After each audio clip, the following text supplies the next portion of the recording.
C'est-à-dire, qui se sent mauvais, se mouche. Ibanga va voir qui, na molili soroti, aïe, c'est que ça yo. Bakomi kotinda,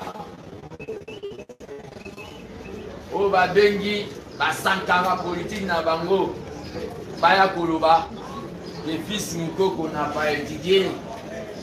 Ceux qui français n'a évité au bango baloba, ceux qui batenda autant on a l'eau là, tu barati. N'a évité ceux qui français et même pas soso na banzungwa ba congolais. Mais bazabana. C'est-à-dire, il y a des gens au Boyoka qui va soi-disant sorti derrière quelque chose. Va répondre qui, mais autorité morale na bango le sénateur à vie. Kabila a kenda qui ka et pas au hasard mon konzamboka Fatibo bete la Fatima.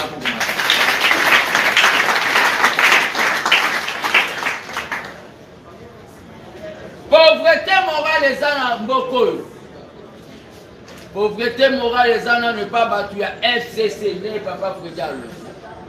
Ko bango mentalité na bango ezaka ya ko swambongo à l'état ko komisa moneti ya poche. Ils ont déjà pauvreté morale. Mais les lomarambu o bozo zela 65 ministres dans un pays en crise. Un bon citoyen doit garder silence. Je ne crois pas qu'un bon citoyen doit garder silence.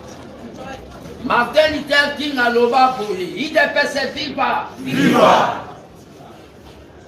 Un peuple, le peuple qui garde silence dans des choses graves, c'est Kalini Mboka. On a vu dans Senko, l'herbe à Kabila, Babanda Kolinga Kosaka, en opposition.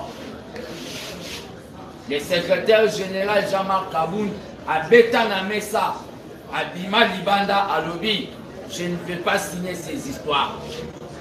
Mais cette fois-ci, je ne comprends pas. Les FCC veulent avoir au Babé mis la part du lion. Mais Babé Tina Messa de Koubali. Et ça met tout un peuple mal à l'aise.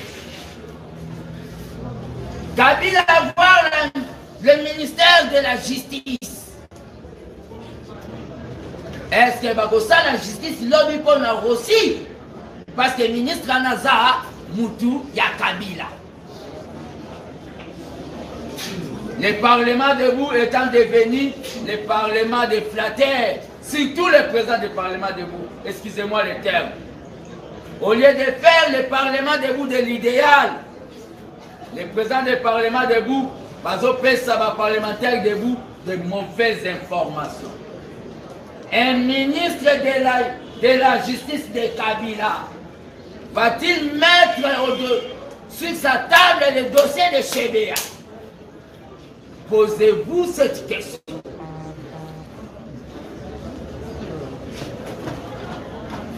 Le temps de la révolution est venu.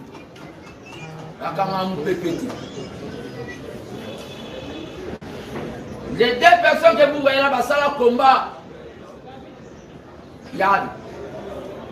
Ils ont refusé d'autres occasions de pouvoir. Mine, justice, défense, Mindouki Nakali. Je sais que là où même Tshisekedi est là, il est en train de pleurer même s'il est mort. L'armée des bâtisseurs doit sauver l'IDPS. L'armée des bâtisseurs, viva! Viva!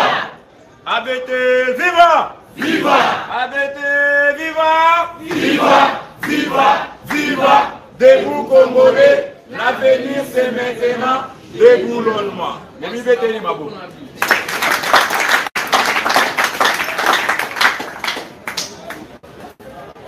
Ces gouvernements, nous allons les mettre mal à l'aise.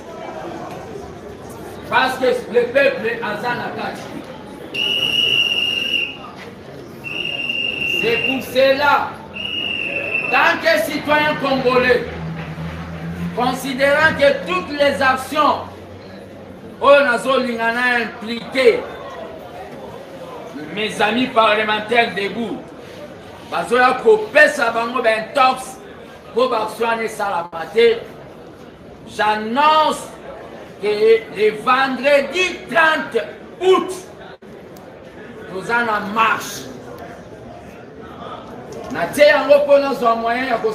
marche dans tous les pays. La fois passée, parce qu'il n'y avait pas de moyens, c'est pour cela qu'on ne va pas en guerre pour échouer. Le vendredi 30 août, nous en marche. Motif, il y a marche. Baya koko sabino lisusu. Oh, azolinga salabu. Non.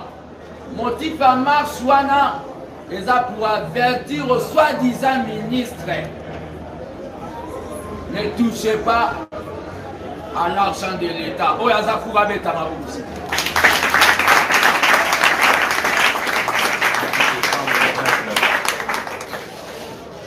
Le vendredi 30 août, c'est une marche pacifique. Je vais donner à la presse les images de mon secrétaire général. La 37e anniversaire. Il y a eu des personnes mon parti. Oh la Lobaki qui même ton commune à pouvoir te recontinuer dans la marche jusqu'à ce qu'un état de droit va se rétablir. Les images pour la paix, je vais vous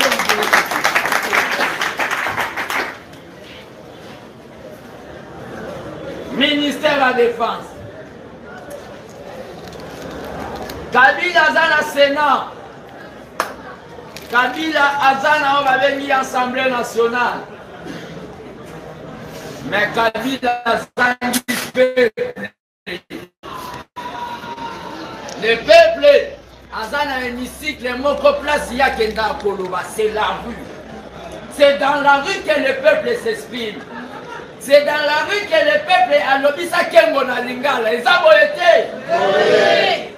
Le vendredi 30, nous allons faire une marche pour avertir aux fameux ministres là. Nous voulons la bonne gouvernance. Bozo Salamabe, vous foutez. Balingi na bomba ngopona. Ngana sala ngaba on a cité de l'Oya. Ngana loba na osalate. Maintenant tina ngana loba na osalate yango. Bazo comprendre te pourquoi l'information zoyelanga. Comment zoyela?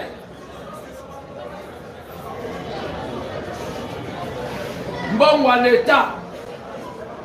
Pourquoi on crée une société fictive?